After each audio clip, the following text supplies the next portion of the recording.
Hello everyone and welcome to Sinful Gaming. I hope you're all doing well, I hope you're all staying safe, and most of all, I hope you're all fighting that war against the Grey. Today's video, we're going to talk getting started with Warhammer Age of Sigmar, and today we're going to take a look at the Daughters of Khaine, and in particular the Kraith sub-faction of the army. Now, in this video, we're going to go through, talk about what exactly Kraith gives us as a sub-faction for the Daughters of Khaine, and then we'll look at some units we can start our collection with for the army.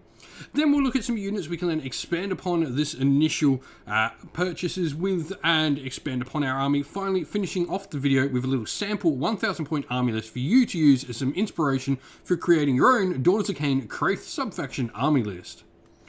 So, with that all said, what exactly do we get with the Kraith? Well, first of all, it's a Daughters of Khaine sub-faction, and it doesn't lose any of the rules that make Daughters of Khaine special.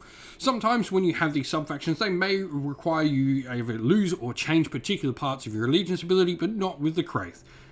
Now, the cool thing that Kraith does is it works with Sister Slaughter's unit. After a Sister Slaughter unit in the army has fought for the first time, you roll a dice. On a 4+, that unit may fight again for a second time in the phase. However, that second time the unit fights, it is having the strike last effect applied. So they'll do this at the end of the phase. Pretty cool though. So if you've got some cool units of Sister Slaughter in your army, you really like those models, and this is potentially one of the sub-factions you're wanting to go play with Sister Slaughter if they're the particular models you really enjoy. There's some cool stuff that can work in this. Because you've got the cool abilities of Sister Slaughter, you can really play off some stuff, but we'll talk about that in just a second. Other than that, that's all there is to Kraith. It's just getting some extra pile-ins and attacks out of those Sister Slaughter. And so, what are we wanting to start our Kraith army with? And I think High Gladiatrix is a fantastic first option for a character for a Kraith army.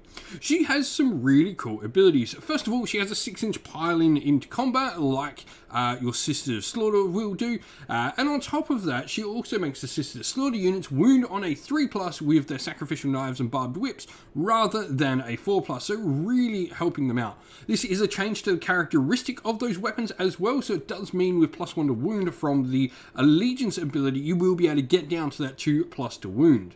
Other than that, she's got some cool abilities where she can auto-kill heroes she does wounds to during the hero phase at the end of the combat phase, which is really nice. But alongside her, obviously, Sisters of Slaughter are where it's at for the Kraith. These are, something we're really going to need. They're a pure battle line option. There's no reason you have to take them for Kraith, so if you wanted to have half and half, you definitely can, but I recommend getting a bunch of Sister Slaughter for your Kraith.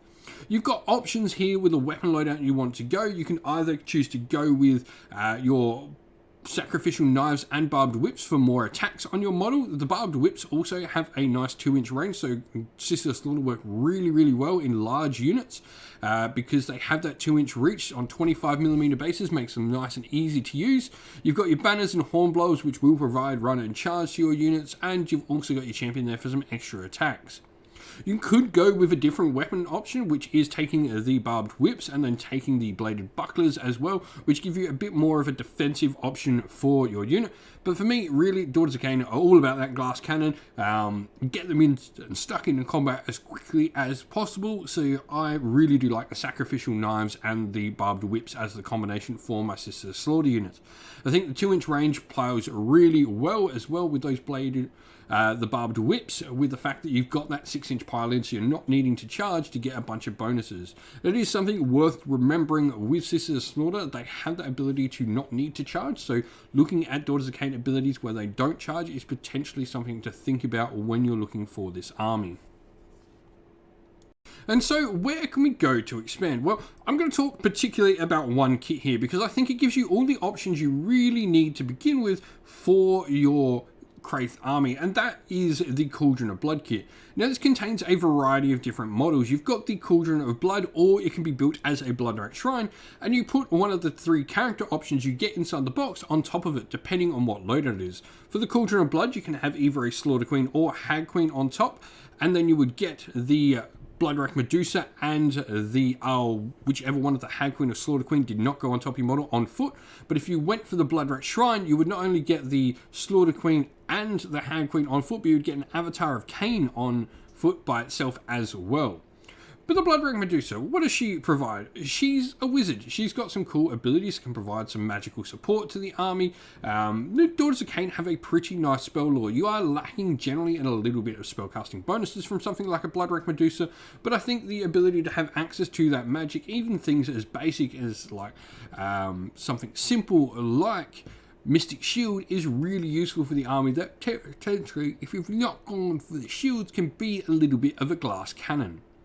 Now the Hand Queen, her big thing is she has Witch Brew. This allows you to count your unit that you put Witch Brew on as if it's one turn ahead on the blood rights table, meaning you would get, the next ability along the line, which can be really cool. And this does stack with other abilities, so there are potential other ways you can stack this and you can combine this together, which is really fun. For me though, the one I like the most is the Slaughter Queen in Kraith, and the reason why is you've got that ability to get a double attack out of your Sister's Slaughter in the combat phase, thanks to the Kraith Allegiance ability rule. But what the Sister's Slaughter does is for a command point, you can allow a unit to fight in your hero phase. The reason why I like this is because you've got that 6-inch pile-in, you're not having to charge, you're able to set up and do some cool things with that. Why I like this is because she allows you to attack in the hero phase. If you've got stuck in, you've not killed your opponent's unit off, and you need to get some more attacks so you can move your unit around, she's potentially really useful, allowing you to, get 2 combat phase attacks and then a hero phase attack into something a bit more tough to potentially, take something off the table that might not have been able to be taken off the table otherwise. So for this reason, I really, really like her as something to bring into your Kraith force. The Cauldron of Blood itself provides the ability for +1 to prayers for priests around it, and also gives you the Blood Shield ability, which is going to provide a +1 save aura around the Cauldron of Blood, which is really nice. Once again, just another cool save beneficial, which is really useful for an army that generally is a little bit of a glass cannon. But also, if you've gone for the Bladed Bucklers, this can really just help make your units actually quite survivable on the table. So there is a lot of options you can sort of choose around out of the singular kit to help you get your Daughters of Khaine on the table. And so here we have a little sample army list of the Kraith for you. We're playing 1,000 points with this army list. All good, hold the line as our grand strategy. 40 Sister Slaughter is pretty solid for battle line. Triumph for Inspired, +1 wound. While yes, we are going to get that as a bonus throughout the army, it is rather later in the game. And so having an Inspired in here means we can get that +1 wound a little bit earlier if so needed. We are only 10 points under, so it's not always guaranteed we're going to get that Triumph, but it's there. The Slaughter Queen on Cauldron of Blood, she is going to be our general. She's going to have the command trait Zealous Orator, which is just absolutely fantastic. When she uses the rally command, it returns models on a 4+ rather than a 6+. Really great for keeping those large units alive in the army.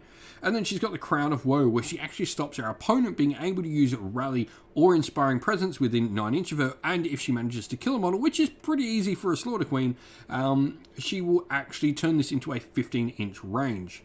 For a prayer, we've gone Catechism of Murder. This allows our unit, for every time we roll a 6 to hit, to do 2 hits instead of 1, just to bring up that amount of damage we're able to do through the army. We then have our High Gladiatrix in there, who's going to sort of stick around near the Sister's Slaughter. She provides some extra rend on the force, and she also provides the ability to get those the whips and the sacrificial knives down to a 3+ to wound, really importantly. For battle line, 2 units of 20 Sisters of Slaughter. These provide, the real big hammers of the army. We've then got the Heart of Fury in here as well as an evocation, providing some nice defensive buffs.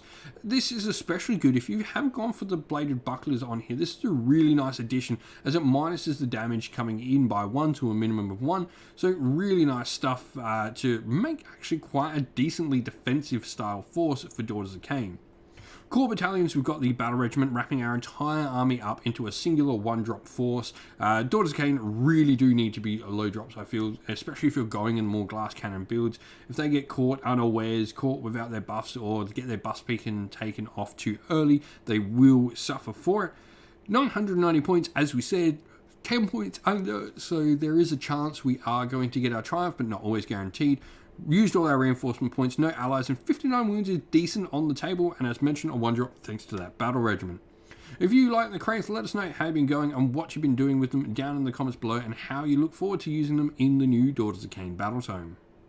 And so that is the end of the video. Thank you all for watching. If you enjoyed it, please don't forget to leave a like and subscribe to the channel and drop a comment down below and let us know what you enjoyed about the video. If you'd like to come chat more with me and other members of our little community here at Sinful Gaming, we've got a link to our Discord server down in the video's description. And if you'd like to help support the channel in another way, you can do so either by joining Patreon or YouTube members or purchasing something from our Ko-fi web store. All of them are linked in the video's description. Thank you all for everyone who chooses to help support the channel. As a special thank you to those people who have supported via Patreon and YouTube members, we'd like to give a special shout out to them all. So a shout out to our patrons Christian Weir, James, Soren, Greenskins Gaming, AJC, Kenny Lowe, Owler and Shop First, Andrew Bowen, Nathan Fee, The Rising Ape, Q Dynamic, Agu, Anthony B, Anton Nielsen, JJ Austrian, Average Wargamer, Domir, Mark Harvey, James Cater, Dyna226, Derek, and GRP390. A special thank you to our YouTube members, Green Roots Gaming, Kenton Young, Chris Wallace, Ronya, Vinny, Lockloric, The Johnny84, David Ellsworth, Revenar, Wolfric Nick, Broken Chef, Ariana Edwards, Sean Scott, Pink Nico Fire, and Robin Mankiller as well. Lastly, a special shout out first of all to Lady Witchfox Art, who does all the amazing artwork for the channel you see, and to Xmorphic, who has done an amazing job at setting up our Discord server for her and making us have a nice place to content and to chat with all of our community. Thank you all for watching once again, everyone. Stay safe, stay well, and most of all, keep fighting that war against the Grey. Ciao for now.